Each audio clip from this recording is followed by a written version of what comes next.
Eu disse que tinha 3 jeitos de filtrar uma série. Mas, na verdade, tem um quarto jeito que é bônus. Esse jeito, ele não usa o lock, ele não usa o iLock, ele só usa um colchete. Tá? E o Python vai tentar adivinhar o que você quer que ele faça. E quase sempre acerta, mas em alguns casos ele, pode dar ruim, então vamos falar sobre isso também. Vamos falar sobre isso. Esse método daqui não faz nada que o lock e que o iLock não façam já. Então, se você quiser simplesmente dizer que, olha, eu sempre vou usar o lock ou o iLock, tudo bem, não vai ter nada que você não vai conseguir fazer, tá? Esse quarto jeito que eu vou mostrar para vocês é apenas uma conveniência, tá? Quando a gente começa a se sentir mais à vontade com Python, a gente fica com preguiça de escrever .lock e .iLock e a gente acaba usando só o colchete direto, beleza? Usar o colchete significa que a gente confia que o Python vai entender o que a gente quer. Então, por exemplo, se eu passo para ele apenas números, o Python entende que esses números são posições de linha e se comporta como se fosse o iLock. Então, se eu passo, por exemplo, ingressos, sem lock nem iLock, colchete direto, 0, 2.3, ele entende que eu estou dizendo ingressos.iLock, 0, 2.3, e eu quero da linha 0 até a linha 2, né? Então, segunda, linha 0, terça, linha 1, quarta, linha 2. Beleza? Então, é um jeito de eu filtrar uma série. Se eu passo números, ele me pega pela posição da linha, certo? Se eu passo índices, tipo, se eu passo um string, né? Ele entende que esse string é um índice. E ele vai se comportar como se fosse o .lock. Então, por exemplo, se eu disser ingressos, colchetes, sem lock nem iLock, colchete direto, sexta, 2 pontos, domingo, ele entende que sexta é um índice e domingo é um índice. Então, ele se comporta como .lock e ele me busca os dias de sexta a domingo. Sexta, sábado, domingo, certo? E repare que é .lock que ele está usando porque ele me traz o domingo, ele não para no sábado, né? Então, isso daqui é muito bonitinho, é muito lindo. Por fim, eu posso passar uma condição para ele, ou seja, se eu digo apenas ingressos, colchetes, certo? Colchetes, sem lock nem iLock. Ingressos, colchetes, ingressos é maior do que 100, ele vai entender, opa, ingressos maior do que 100 é uma condição. Se ele está me passando uma condição, ele quer que eu use .lock. E ele vai filtrar para mim os dias em que o ingresso for maior do que 100, tá? Então, em todos esses casos, se comporta muito bonitinho, se comporta muito lindo, não tenho o que falar desse método, tá?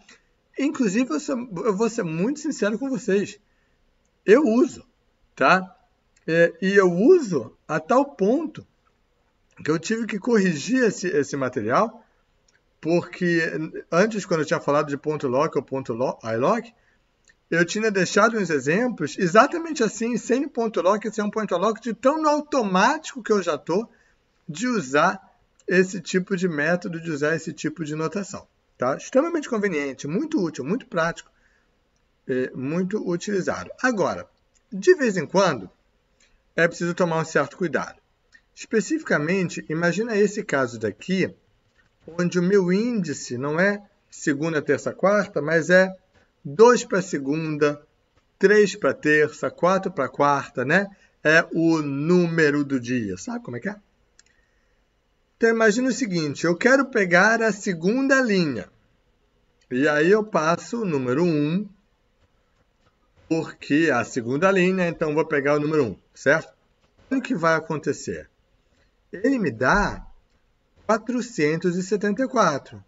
Mas a segunda linha é 94. Por que ele me deu 474? Ah, eu tenho um índice que é 1. ele entendeu esse 1 como sendo o índice, não a posição da linha. Então, meio que deu ruim. Eu achei que eu estava pedindo a posição da linha e ele me buscou o índice. Show? Então, você pode usar isso, mas você tem meio que saber como é que ele vai interpretar o que você está passando. Beleza? Isso pode ser um problema quando os teus índices são números, certo?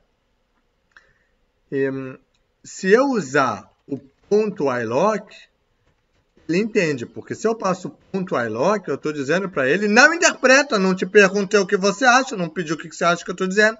Eu estou te dizendo que eu quero filtrar pelo número da linha. Então, se eu estou dizendo ponto iLock 1, eu estou dizendo que eu quero a linha de número 1, que é a segunda linha. A linha de número 1, não a linha de índice 1. Beleza? E aí ele me dá 94. 94 é a segunda linha. 0 para a primeira, 1 para a segunda. Tá tudo certinho. Show? Então, a moral da história desses dois exemplos é o seguinte. Saiba como ele vai interpretar o teu comando. E se você tem dúvida, você pode usar o ponto lock ou o ponto iLock. Tá? Não tem nada que o colchete sozinho faça que o ponto lock ou o ponto iLock não vão fazer por você. Certo? Outro exemplo para dar ruim de novo. Eu quero pegar o primeiro elemento da série. Aí eu passo ingressos 2, 0. O que vai acontecer? Eu vou ter uma mensagem de erro. E aí, já que a gente encontrou um erro, você repara que tem um textão aqui, e aí, o que exatamente aconteceu? Por que ele deu erro, né? Ele deu erro porque eu não tenho nenhuma linha cujo índice é 0. Eu tenho linhas de índice 1, 2, 3, 4, mas eu não tenho linha cujo índice é 0. Repare aqui na mensagem de erro que ele buscou o comando lock e ele não achou. Beleza? Ele não achou. Se eu quiser especificamente a primeira linha, eu posso passar o iLock para ele. E aí, ingressos de semana is not defined. Eu mudei o nome da série para ingressos 2. Desculpa. Esse era o nome anterior da série, que eu deveria ter atualizado. Ingressos 2.iLock, ele me dá 132. E 132 realmente é a primeira linha. Exatamente o que eu esperava. Show? Então, essa anotação aqui do parênteses, né? Do colchete sozinho, super legal, super útil, super prática, mas toma cuidado quando os índices da sua série forem números, tá? Aí é muito fácil se perder sobre se o número representa o índice ou se o número representa a posição da linha, tá? Uma forma de evitar isso é sempre que possível dar índices para a tua série que não sejam números, que seja algo que realmente seja representativo, como, por exemplo, segunda, terça, quarta, quinta, sexta, sábado ou domingo.